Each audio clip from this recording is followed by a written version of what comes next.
Oke, kronologi awal mula rancangan Kitab Undang-Undang Hukum Pidana terjadi tahun 2019.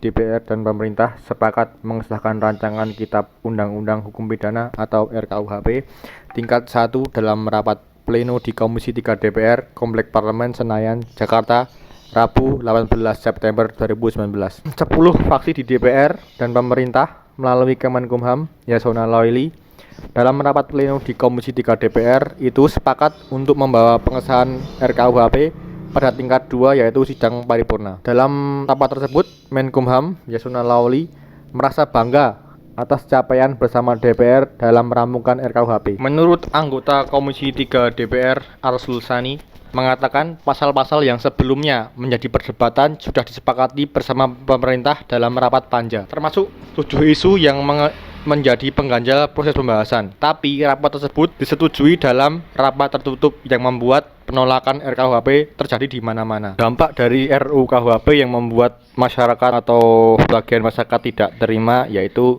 yang pertama soal pasal RUU KUHP soal korupsi, yang dimana sejumlah pasal di RUU KUHP membuat hukuman bagi pelaku korupsi yang lebih rendah daripada UU Tipikor. Aliansi Nasional Reformasi KUHP menilai hal ini bisa memicu praktik jual beli pasal.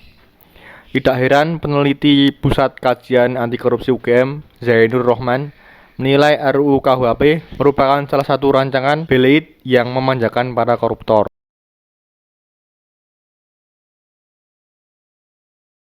Dekatnya masa berakhirnya masa jabatan pemerintah 2014-2019,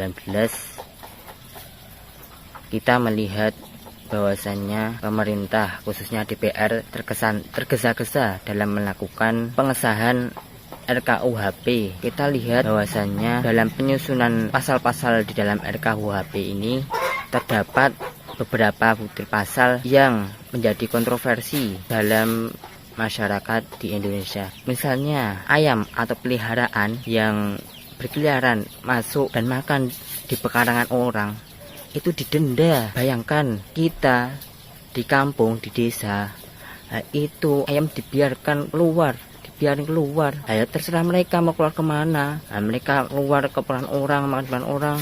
Itu udah biasa di kampung. Pemerintah hidup di kota. Terlepas dari itu, untuk yang akan menjadi topik pembahasan kita ini yaitu RKUHP mengenai korupsi, di mana ini juga menjadi kontroversi di masyarakat Indonesia. Ada yang berpendapat bahwasanya RKUHP mengenai korupsi ini meringankan koruptor menjadi ringan, menjalani hukuman dengan dalam denda. Kita bisa lihat ini sudah kami sajikan tabel perbandingan mengenai pasal dalam Tipikor dan juga pasal dalam RKUHP mengenai korupsi ini. Kita bisa lihat ini pada nomor 1 ini, ini pasal mengenai para koruptor, ya, para orang-orang yang ingin memperkaya diri sendiri. Ini dalam UU Tipikor, rujukan dari RKUHP ini, bahwasanya pelaku korupsi atau koruptor dipenjara 4-20 tahun dengan denda minimal 200 juta hingga 1 M. Dalam RKUHP, pelaku korupsi ini mendapat hukuman penjara minimal 2 tahun dengan denda minimal 10 juta. Bayangkan ini perbandingan denda minimal ini sungguh jauh, ya, tinggi sekali angka perbandingannya ini. Kemudian pada nomor 2 ini pasal mengenai orang yang menyalahgunakan jabatannya untuk memperkaya diri sendiri. Dalam UU Tipikor diberikan hukuman penjara 1 tahun minimal dan 20 tahun maksimal dengan denda 50 juta minimal dan 1 miliar maksimal. Kemudian pada RKUHP ini hukuman penjara 2 tahun minimal dan 20 tahun maksimal dengan denda minimal 10 juta, maksimalnya 2 miliar. Selanjutnya pada pasal 5 UU Tipikor atau pasal 655 RKUHP ini mengenai pegawai negeri atau penyelenggara negara yang menerima pemberian atau janji atau suap istilahnya. Nah, ini pada UU Tipikor dikenai penjara minimal tahun dan maksimal 20 tahun dengan denda 200 juta minimal dan 1 miliar maksimal. Sedangkan pada RKUHP dikenai penjara minimal 1 tahun dan maksimal 6 tahun, denda minimal 50 juta dan maksimal 150 juta. Maaf, 150 miliar maksud saya. Ini kita lihat perbandingannya sangat jauh sekali ya. Dari UU Tipikor ini jauh lebih tinggi daripada RKUHP. Yang pasal 11 ini mengenai pegawai negeri pimpinan negara yang juga mendapatkan hadiah atau janji terkait jabatannya. Nah, ini dikenai pada UU Tipikor ini penjara 1 tahun minimal dan 5 tahun maksimal dengan denda 50 juta minimal dan 250 miliar maksimal. Dan pada RKUHP penjara maksimal 4 tahun, denda maksimal 150 juta. Selanjutnya pasal 13 UU Tipikor atau pasal 656 RKUHP, di mana pada Undang-Undang Tipikor dan RKUHP ini sama, penjara maksimal 3 tahun dengan denda 150 juta. Jika RKUHP ini dikatakan meringankan hukuman bagi koruptor, tentu ini menjadi pro dan kontra, karena terdapat pasal-pasal yang memang meringankan hukuman para koruptor dan juga terdapat pasal-pasal yang memberatkan, juga terdapat pasal yang sama dengan UU Tipikor. Namun kita bisa tengok kejadian yang besar sebelum RKUHP ini disahkan, yang mana hampir di seluruh Indonesia melakukan aksi menuntut pemerintah agar tidak disahkan, ditolak. Ini menandai bahwasanya terdapat sesuatu yang janggal isi kandungan RKUHP tentang korupsi ini.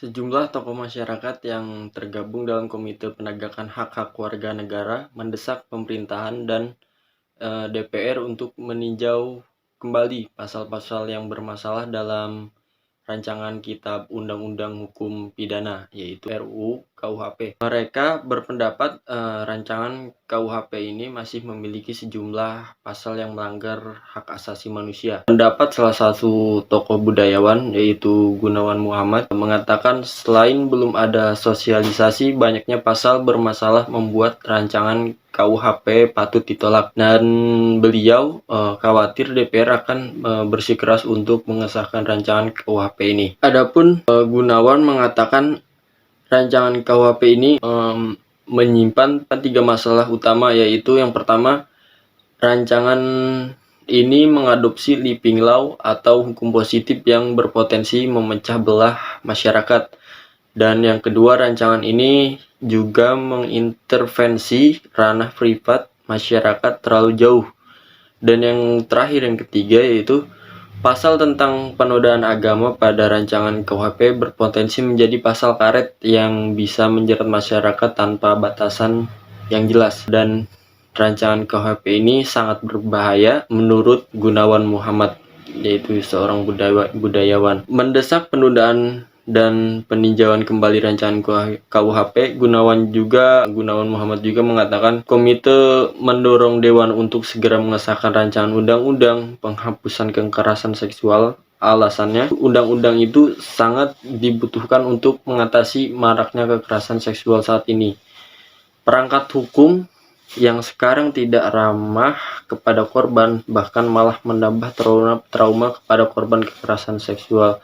Nah, itu pendapatnya Gunawan Muhammad, saya seorang budayawan.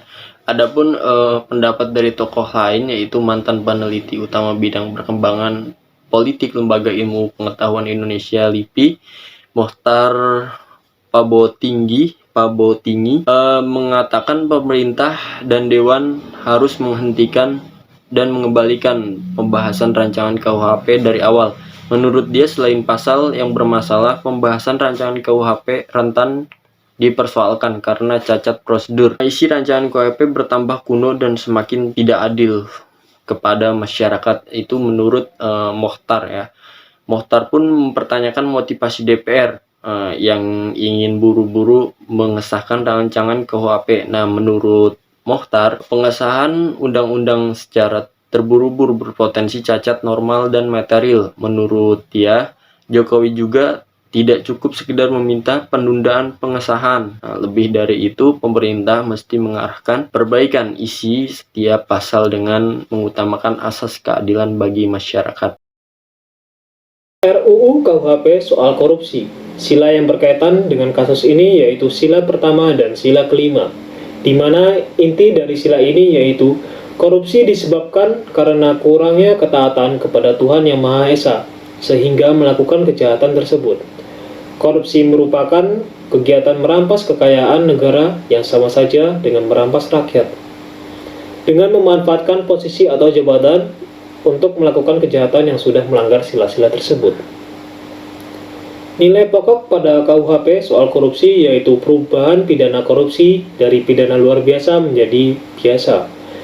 Hal ini dapat dilihat tentang pasal 604 RKUHP yang menjelaskan tentang seorang koruptor dihukum minimal penjara 2 tahun dan minimal denda sebesar 10 juta. Dan pasal sebelumnya yaitu 2 UU Tipikor yang memiliki rumusan sama persis, hukuman penjara yaitu minimal 4 tahun dan denda minimal 1 miliar. Nilai instrumen pada kasus ini yaitu bahas tentang pasal 604 RKUHP yang menjelaskan tentang seorang koruptor dihukum minimal penjara yaitu 2 tahun dan minimal denda sebesar 10 juta. Sementara pada pasal 6 UU Tipikor mengatur hukuman lebih berat bagi penyuap hakim, yaitu 3-15 tahun.